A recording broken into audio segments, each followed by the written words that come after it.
आपण पाहत आहात BV महाराष्ट्र न्यूज, खबरबात महाराष्ट्राची।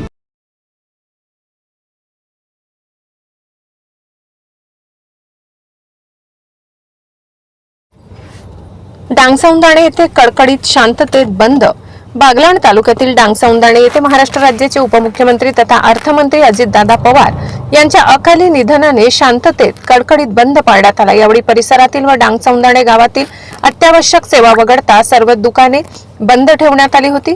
महाराष्ट्र राज्याचे उपमुख्यमंत्री अजितदादा पवार यांच्या विमान दुर्घटनेत झालेल्या अकाली निधनाने पूर्ण महाराष्ट्रासह देशभरात हळहळ व्यक्त होत आहे। अजितदादांसारखा कणखर रोखठोक नेता पुन्हा होणे नाही, अशा प्रतिक्रिया डांगसौंदाणे गावातील राजकीय, सामाजिक, शैक्षणिक क्षेत्रातील सर्व कार्यकर्त्यांकडून उमटत आहेत। दादांच्या अशा अचानक जाण्याने महाराष्ट्रासह देशभरात शोक व्यक्त होत आहे।